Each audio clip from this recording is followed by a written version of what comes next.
The Untouchables remains one of my favorite films of the late 1980s, and is a swiftly directed crime drama set during the Prohibition era and the attempts made by Eliot Ness to stop gangster Al Capone. It's an exciting tale filled with compelling characters, spectacular camera work, brilliantly staged action sequences, but most importantly, great direction by the one and only Brian DePalma. This video is going to focus on the sequence where Ness apprehends Capone's bookkeeper, as he has secrets vital to taking the man down. In this scene, Ness, played brilliantly by Kevin Costner, and fellow agent Stone, played by Andy Garcia, have just lost their most important partner, Sean Connery. This sequence is separated into 3 parts, or 3 acts basically, much like most of De Palma's work during action sequences. Number 1, the setup. This is where the characters are in position and are ready to engage in the mission.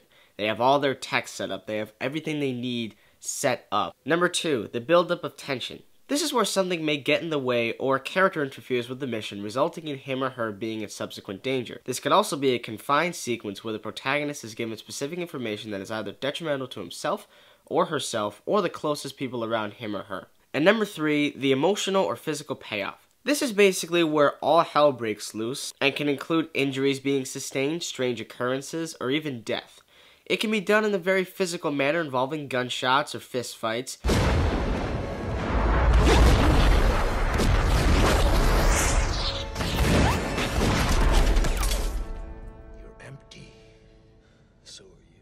Or it could be as simple as 2 people settling a score, or just talking about how to resolve an emotional conflict. Which one is it? It's the one that says bad motherfucker. Part 1 of this scene, or the setup, is Elliot overseeing everyone coming in and out of the station. He briefly looks to his partner who stands guard at another part of the station. With this custom grid design I've just set up, you can see that the baby is either positioned or moved into the middle of the frame. This enters part 2 of the sequence, or the buildup of tension. I personally like the fact that baby music is playing in the background, because it gives the sequence a more down-to-earth feeling, but also has a feeling that something huge is about to go down. We might also get this specific feeling because we're very engaged with these characters, because they're very likable, something De Palma is able to create in such a short amount of time. We want them to succeed, and since this is also based on real events, there's added weight to the situation in regards to realism. You can tell De Palma is definitely tributing the works of the great Alfred Hitchcock by keeping the audience in suspense, with them not knowing who is coming or when they will arrive. As Elliot decides to help the woman and her baby, he begins to notice more and more of Capone's men show up as they start to give him an elongated stare. The tension builds even further with the increasing score by Ennio Morricone. I'll take it from here, sir. Thank you very much for your help. Thanks, sir.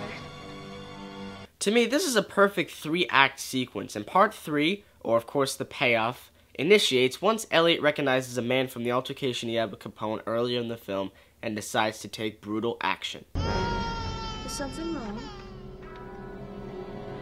Sir?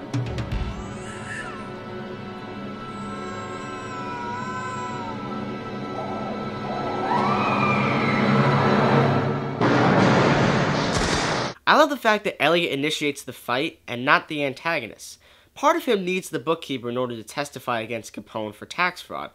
However, the other part of him wants revenge against those who murdered his 2 other comrades. The payoff to this is not simply just guns firing and a big shootout. An essential part of the sequence is the baby as well as the carriage falling down the stairs. It still gives me goosebumps to this very day.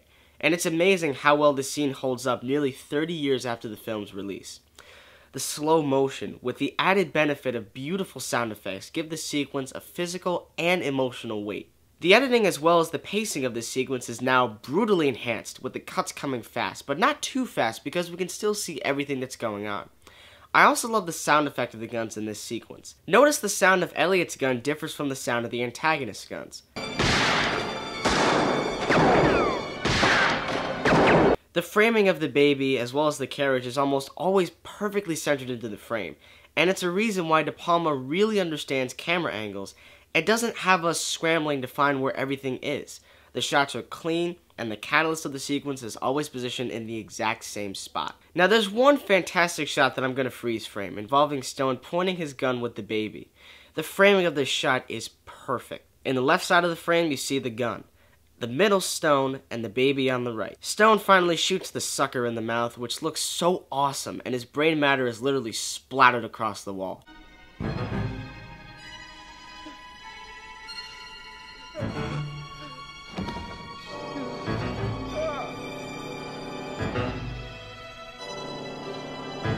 Notice in this shot, every section of the frame is used, just like the one where Stone is holding the baby. The dead thug is on the left side of the frame, the brain matter in the middle, followed by the bookkeeper who is scared out of his mind on the right side. I also love the fact that Elliot's gun throughout this part always remains in center frame. This really doesn't add anything to the suspense, but it's a great filmmaking choice because the thug also remains in center frame until he is shot. This also doesn't allow any kind of disorientation for the viewer. We want to see the action without having to really move our eyes anywhere. A prime example would be 2015's massive actioner Mad Max Fury Road. Every major action sequence has its primary focus or primary characters in center frame. We never have to scramble our eyes, we never have to look around what's going on, everything is always center frame. In terms of a 3-act sequence, The Untouchables, at least in my opinion, is one of the best ever created.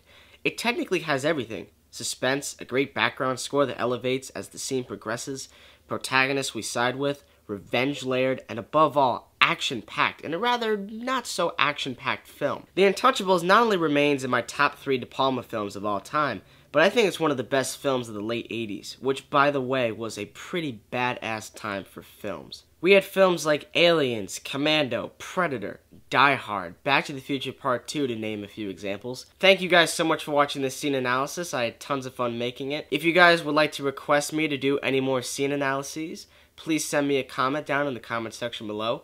Thank you guys so much for watching as always, and stay tuned.